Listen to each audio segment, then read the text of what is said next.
बाबा साहब आम्बेडकर का जीवन देखिए, संकट अपरंपार,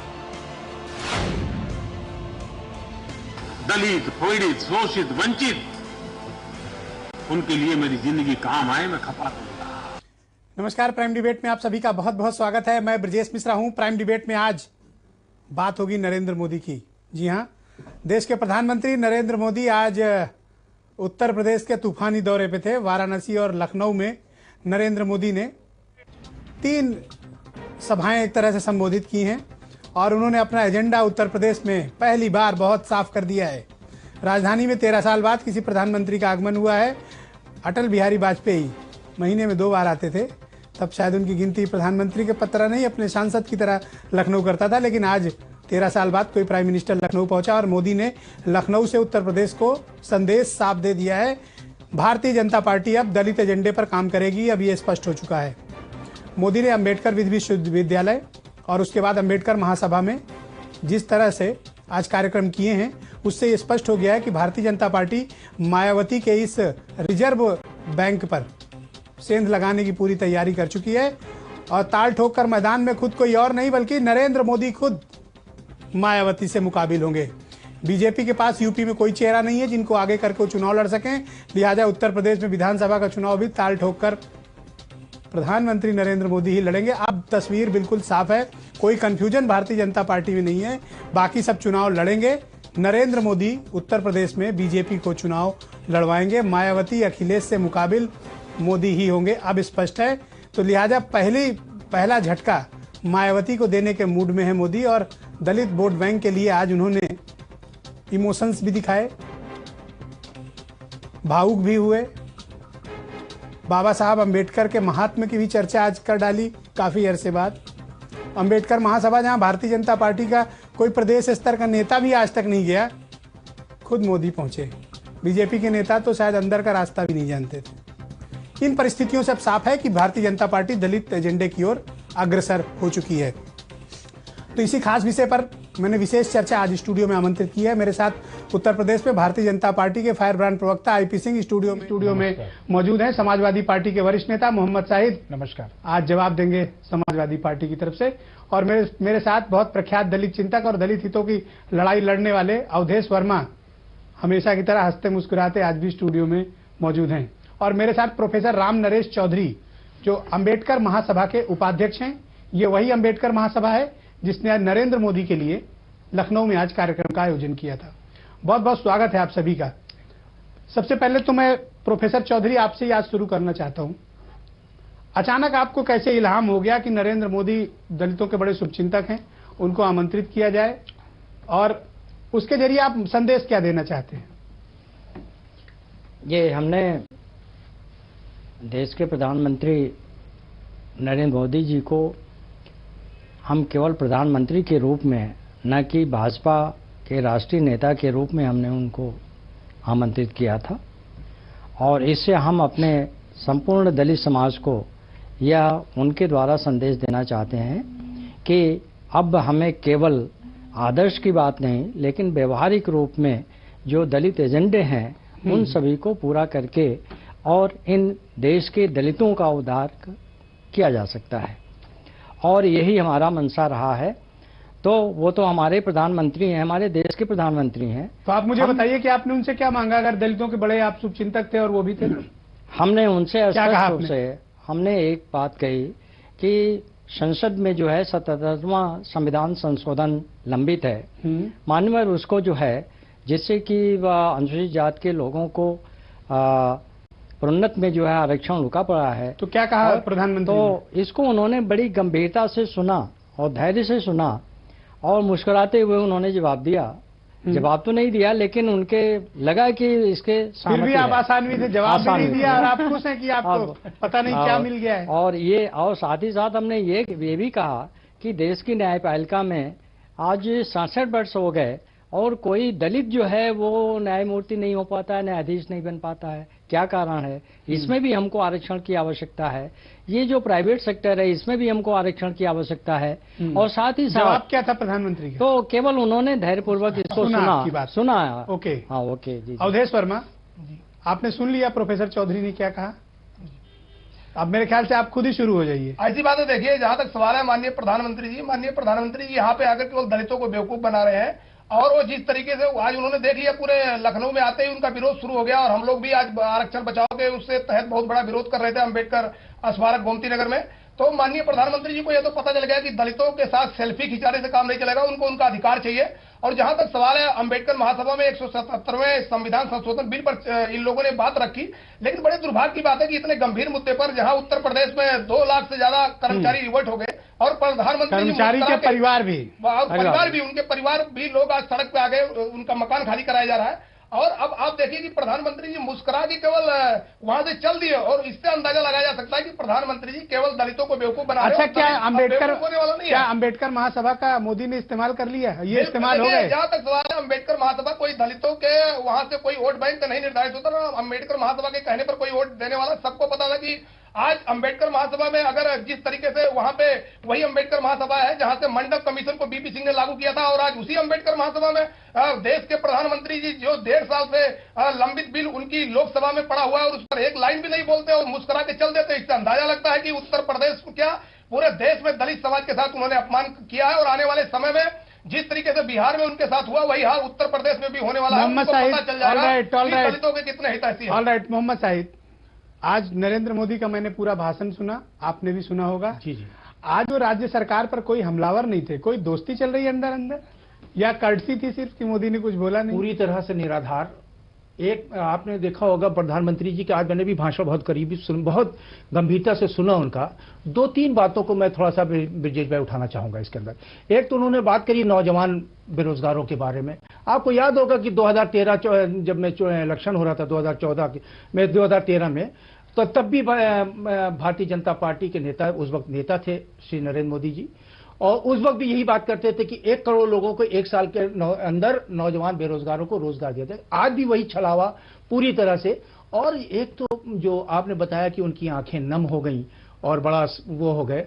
और आप दूसरी तरफ देखिए, अगर स्क्रीन पे चला भी रहे हैं, नहीं, अगर आपकी आंखें नम हो रही थी या दलितों के प्रति आपका जो झूठा प्रेम है वो कम से कम आप अगर क्या नाम है बंडारू दत्तात्रेय को इस्तीफा करा देते, स्मृति ईरानी का इस्तीफा करा देते, कम से कम जो जिस छात्र ने आत्महत्या करी उसकी कम से कम आत्मा को शांति मिलती, थोड़ी बहुत तो मिलती ही कम से कम कि इन लोगों के इस्तीफे, इन लोगों की वजह से उसने आत्महत्या करी।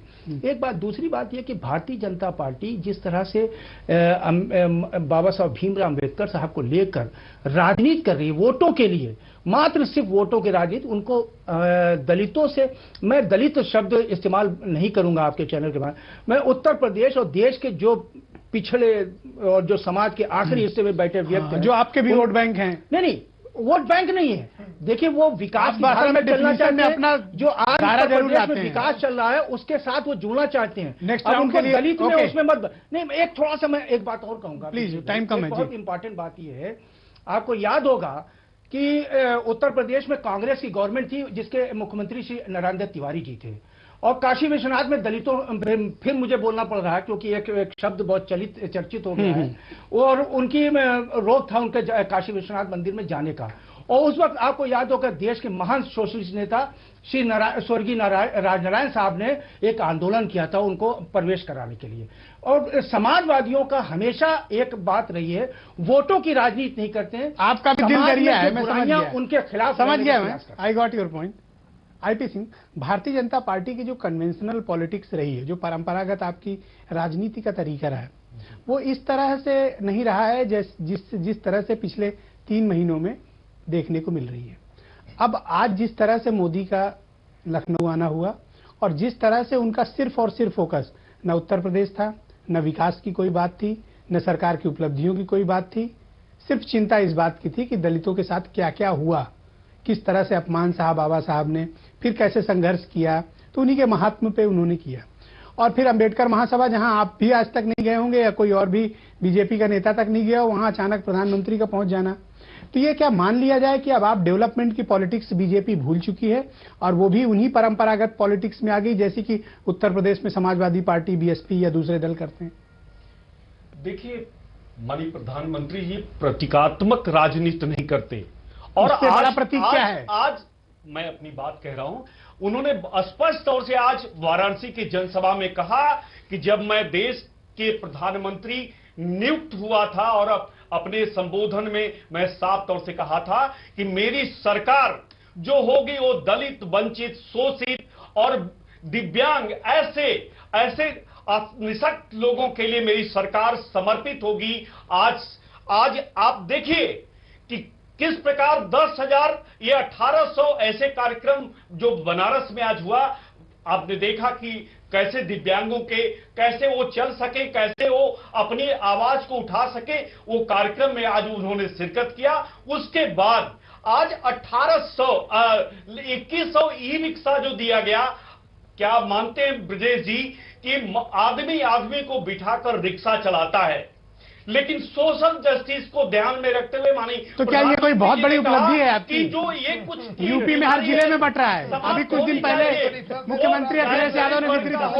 या मुस्लिम समाज कैसी बातें करते हैं, कैसी सबके बातें? लिए ये जो रिक्शा ये है, कौन सी उन्हें बड़ी उपलब्धि रिक्शा है? दिया जाए, और ये बहुत बड़ा रेवोल्यूशन है, ट्रांसफॉर्मेशन है इस भारत में कि गरीब आदमी भी अब वो ई रिक्शा चला सकता है और स्वाभिमान के साथ। Professor Chaudhary, all right, your time over. Professor Chaudhary, आरोप है कि चूंकि मायावती आपको भाव नहीं देती अंबेडकर महासभा को, आपका कोई आधार नहीं है, जनता आपके साथ नहीं है, लिहाजा आपने अपने महत्व को दिखाने के लिए ऐसी पवित्र जगह में आपने नरेंद्र मोदी को आमंत्रित कर लिया ताकि आप अपने महत्व को, अपनी इंपॉर्टेंस को दूसरे के सामने दिखा सकें।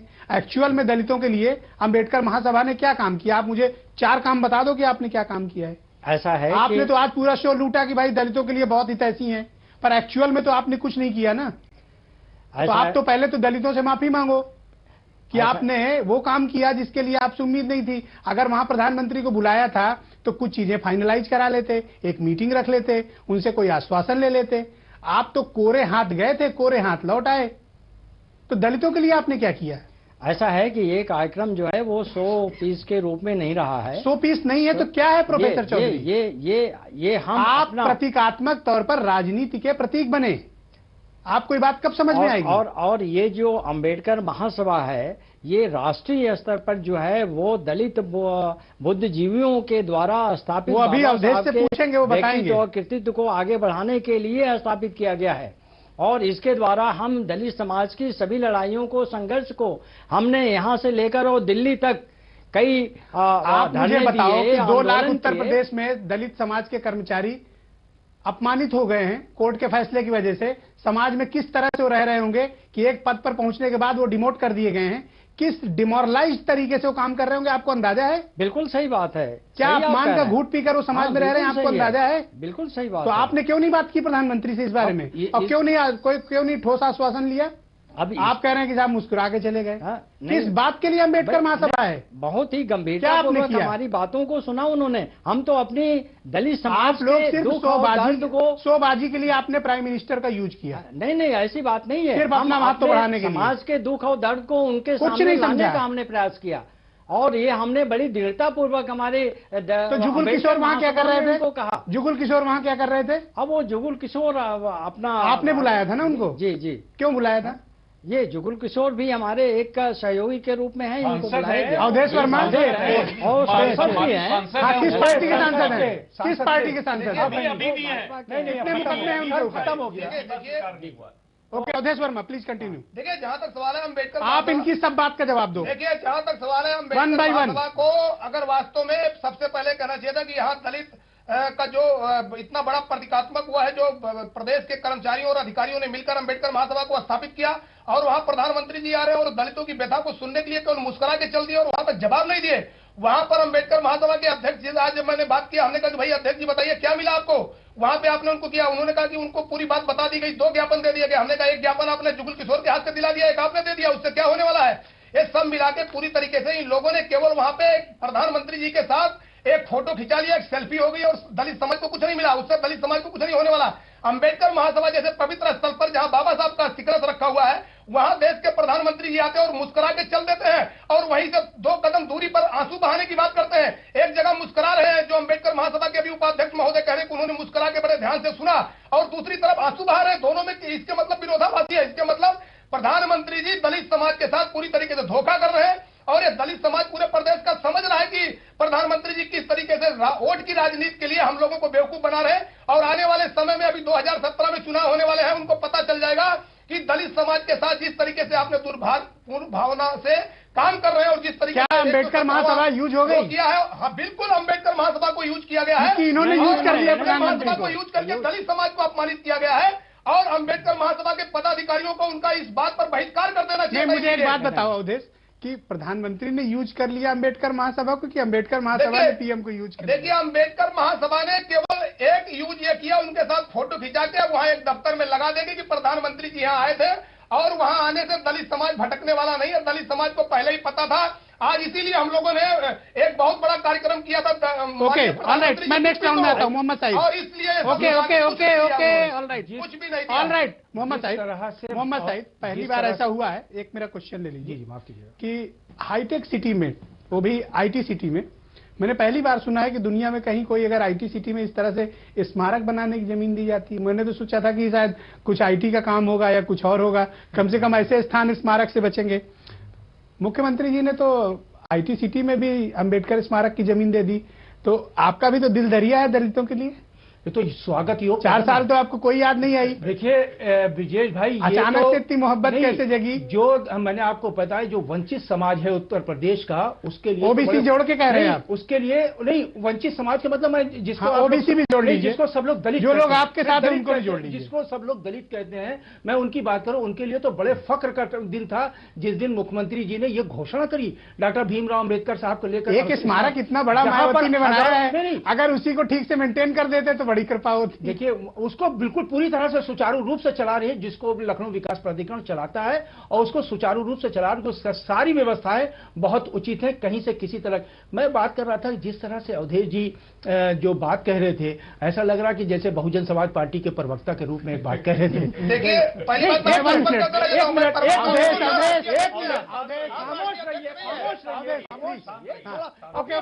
कंटिन्यू। जैसे बोल रहे थे, जैसे लग रहा कि बहुजन समाज पार्टी के एक प्रवक्ता के रूप में इमोशनल हो गए। अम्बेडकर महासभा ने अगर भारत के प्रधानमंत्री जी को बुलाया, प्रधानमंत्री जी ने कोई कार्यक्रम किया, वो एक अलग बात, मगर प्रधानमंत्री जी का जो दलित प्रेम दिख रहा है वो पूरी तरह से झूठ है। क्योंकि मैंने ये बात कही, रोहित रोमेला जिस तरह से जिसने आत्महत्या करी, उस पे उनको अपने मंत्रिमंडल के 2 सदस्यों को इस्तीफा लेना चाहिए और उनके खिलाफ मुकदमा कायम करके उनकी जांच होनी चाहिए। आईपी बात तब तो लगती है कि दलित प्रेम है। ओके, आईपी सिंह, प्रधानमंत्री जी। ऑलराइट, आईपी सिंह, क्या भारतीय जनता पार्टी विकास का एजेंडा भूल गई? अब आपके लिए दलित और ओबीसी एजेंडा रहेंगे? जाति के आधार पर आप उत्तर प्रदेश में चुनाव लड़ेंगे और मोदी ही फेस होंगे उत्तर प्रदेश में? अब तो स्पष्ट हो गया है, कोई शक शुबह रह गया क्या इस पे? देखिए, अभी अवधेश अपनी बात कह रहे थे और बिल्कुल बसपा के प्रवक्ता की तरह इन्होंने अपनी पूरी बात रखी, लेकिन एक बार ये अपने नेता को पूछ लेते, क्या अंबेडकर महासभा में जिस दलित वोट बैंक को बेचने का काम दौलत की बेटी ने किया, क्या उस स्थल पर आज तक मायावती ने शीश नवाया? कौन से ऐसे प्रतीकात्मक स्थल है बाबा भीमराव अंबेडकर के जहां शीश नवाने का काम दौलत की बेटी ने किया? ये जुगुल किशोर कौन है? क्या ये प्रश्न, ये जुगुल किशोर कौन है? क्या ये प्रश्न, ये जुगुल किशोर कौन है? सांसद के नाते उन्होंने अभी भारतीय जनता पार्टी, किस पार्टी से आए हैं? उन्होंने 15 जनवरी को ज्वाइन किया। ओके, इस नाते शायद आप बताओ कि जुगुल किशोर कौन है? महासभा आप बोलिए शायद, कंटिन्यू, उपस्थित थे। शायद कंटिन्यू। मैं मेरी बात पूरी हो जाए, मैं ये कहना जवाब ले लीजिए ना कि 30 जनधन योजना के तहत लगभग 20 करोड़ जो खाते खुले हैं वो दलित, वंचित और गरीबों के खुले हैं। 2 करोड़ मुद्रा योजना बैंक के माध्यम से, जिसमें 2100 ई रिक्शा दिया गया। ऐसे 2 करोड़ लोगों को, आराम से गुस्सा क्यों हो रहा है? आराम से, करोड़ रुपए की जो योजना है, ऐसे लोगों के हाथ में चाबी और धन देने का आप बताइए जुगुल किशोर कौन है? जनता पार्टी और मानी जिसका आप नाम ले रहे हैं वो भारतीय, वो नहीं, कितनी गलत जानकारी आपके चैनल के माध्यम से दे रहे हैं भारतीय जनता पार्टी कि 15 जनवरी को नहीं, उनका 3 महीने पहले भारतीय जनता पार्टी में सम्मिलित है। कौन जानकारी जैसे बहुजन समाज पार्टी में लोग थे, आपके सर्टिफिकेट की, सपा के सर्टिफिकेट। अरे भाई, विचलित क्यों हो रहे हैं? सच्चाई सुनिए। कानून व्यवस्था और जिन ई रिक्शा, अरे भाई, 3 दिन पहले भाई आप आपको सुनना, जब जनता नहीं सुन रही है टेलीविजन पे सुन रहे हैं आप, पार्टी बैठ के जनता इनको नहीं सुनना चाहती। आज आपने देख लिया कन्वोकेशन में कितने अफसोस की बात है। भारत के प्रधानमंत्री आते हैं, भारत के प्रधानमंत्री आते हैं किसी विश्वविद्यालय में, वहां पे छात्र उनका विरोध करता है। अरे उनके दलित विरोधी की वजह से नहीं वो, अरे भाई आप चुप तो रहिए, जनता आपको टेलीविजन भाई जनता सुन नहीं रही, आपको कर रहे हैं। आप प्लीज कंटिन्यू प्लीज। बात यहाँ ये जुगल किशोर कौन है? देखिए जुगल किशोर, मैं अरुण गाती भी थोड़ा बता देखिए, इतने छोटे लोगों का चैनल पे नाम लेना मैं मुनासिब नहीं समझता। वो एक तरह से जैसे बहुजन समाज पार्टी में छोटे नहीं है, वो सांसद है, आपकी नजर में होंगे, छोटे नहीं है। नहीं, अरे भाई चुप रहिए, सांसद है। बहुत लोग हो जाते हैं, क्यों इमोशनल हो रहे हैं? सांसद तो बहुत लोग हो जाते हैं। दलित की बातें अपमान मत करिए। दलित ये तो सामंतवादी सोच के दल के लोग हैं, ये दलित के कभी हितैषी हो ही नहीं सकते, मत करिए। ये कभी दलित के हितैषी हो ही नहीं सकते, क्योंकि इनकी सोच सामंतवादी सोच के ये दल के लोग हैं। मैं आपको बार बार कहता हूँ, इनको दलित से मतलब नहीं, इनको पिछड़ों से मतलब नहीं, पिछड़े लोगों से मतलब नहीं है, इनको मात्र ये सोच आपकी हो सकती है। यही राष्ट्र, यही जिसका नाम आप ले रहे हैं, आईपी सिंह, बीजेपी उसके खिलाफ आंदोलन। Professor Chaudhary, okay all right, professor Chaudhary आप ये बताइए कि इस पूरे कार्यक्रम के को अगर हम कंसीडर करें, प्रोग्राम एज ए होल अगर हम देखें, तो दलित समुदाय को जो उत्तर प्रदेश का है, जिसकी इस वक्त के सबसे बड़ी समस्या प्रमोशनवादी है, सही तो क्या आपको लगता है कि इस विषय को आपने ठीक से रिप्रेजेंट किया? प्राइम मिनिस्टर के सामने गृह मंत्री भी वहां मौजूद थे, आपके लिए सुपर गोल्डन, बल्कि मैं तो कहूंगा डायमंड अपॉर्चुनिटी थी, लेकिन आप लोग चूक गए इस विषय को ठीक से उठाने में। नहीं, बिल्कुल हम लोगों ने बड़े प्रभावी ढंग से इस बात को रखा, माननीय प्रधानमंत्री जी को और गृह मंत्री जी को। रोहित वेमुला की बात क्यों नहीं रखी आप? ये हमने बहुत, अगर वो दलित अगर शायद इनकी बात आनंद, और ये भी मैं कहा कि इस देश के जो करोड़ों दलित जो है भूमिहीन हैं, उनको बिना भूमि दिए, उनको व्यवस्थित किए बिना जो है उनको सम्मानजनक जीवन नहीं मिल सकता है। इसलिए इसको सर्वे कराकर और जितने भी देश के भूमिहीन हैं, दलित भूमिहीन हैं, उनमें जमीनों को वितरित कराया जाए, ये हमने रखा है। और साथ ही साथ प्राइवेट सेक्टर है और न्यायपालिका है, न्यायपालिका से हमको न्याय मिलना है। और पहले सरकारी कर्मचारियों को इंसाफ दिला दो। Awadhesh Verma please continue. K G Balakrishnan साहब भी दलित, वन मिनट प्लीज। जिसमें मायावती जी ने जिस तरह से उसका उपयोग किया, वो पूरा देश जाता है। ओके सर्वोच्च न्यायालय ने कोई आदेश और उसके बाद भी बहुजन समाज पार्टी ने उनके आदेशों को माना नहीं। ओके भाजपा के प्रवक्ता महोदय ने बताया कि वर्मा जी आप बीएसपी की प्रवक्ता की तरह आप अपनी बात को, आप इमोशनल मत हो। मैं आपको बता देना चाहता हूं कि मैं एक कट्टर आरक्षण समर्थक हूं, और अगर आरक्षण के समर्थन में बहुजन समाज पार्टी कोई आवाज उठाएगी तो मैं उसका भी समर्थन करूंगा, और महागठबंधन बिहार का कोई बात उठाएगा आरक्षण के मुद्दे पर, उसका भी समर्थन करूंगा। अब जहां तक सवाल है कि उत्तर प्रदेश में दलितों के साथ क्या हो रहा है, क्या ये समाजवादी पार्टी को नहीं पता है? क्या ये भारतीय जनता पार्टी? उन्होंने अम्बेडकर स्मारक को जमीन दे दी है। अम्बेडकर स्मारक का जमीन देने के 4 साल बाद अम्बेडकर स्मारक की जमीन देने की याद आई, और वही दूसरी तरफ अरे हमने वहां पे जमीन दी है जहां दुनिया का सबसे बड़ा ग्लोबल बिजनेस होने जा रहा है, आईटी जहां बनने जा रही है, हमने वहां पर डॉक्टर भीमराव अम्बेडकर, जहां पर बहुजन समाज पार्टी ने किया, वहां पे वन बाय वन अम्बेडकर जहां धन्यवाद। ओके केवल बेवकूफ बनाने की बात है, इससे नहीं होने वाला है। और अभी 2017 के चुनाव में आपको पता चल जाएगा कि स्मारक के लिए जो जमीन दी है उससे दलित कितना। तो अम्बेडकर महासभा का रोल भी तो बता दो ना। और अम्बेडकर महासभा का जहां तक रोल है, अम्बेडकर महासभा का जो ईमानदारी से रोल होना चाहिए था, वो ईमानदारी से रोल नहीं किया। बहुत बहुत धन्यवाद। नहीं, हमने बड़े ईमानदारी पूर्वक, बहुत धन्यवाद, हम लोग बात मनवा लेते हैं। बहुत बहुत धन्यवाद। इसलिए ओके अवधेश वर्मा बहुत बहुत धन्यवाद। प्रोफेसर चौधरी, अवधेश वर्मा, मोहम्मद साहिद, बहुत बहुत शुक्रिया आपका, आप चारों का बहुत बहुत शुक्रिया। वक्त का अभाव है, वरना बहस बड़े दिलचस्प दौर में आप लोगों ने पहुंचा दी थी। बहुत बहुत शुक्रिया आप चारों का मेरे साथ इस चर्चा में शिरकत करने के। दरअसल दलितों के लिए दिल दरिया सभी का हो रहा है, क्योंकि इतना बड़ा वोट बैंक जिस पर मायावती ने रिजर्व बैंक ऑफ इंडिया की मुहर लगा रखी है उत्तर प्रदेश में, उसको तोड़ना, उस जाल को तोड़ना किसी पार्टी के बस की बात अब तक नहीं रही है।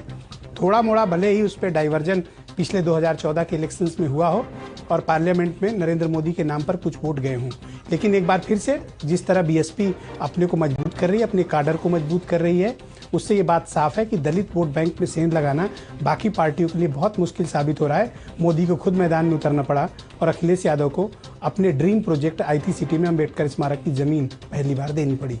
बहुत बहुत शुक्रिया आप सभी का इस कार्यक्रम को देखने के लिए। तो दलितों पर दिल दरिया आप दोबारा से रात 11:30 पर इसी चैनल पर मेरे साथ देख सकते हैं। बहुत बहुत धन्यवाद।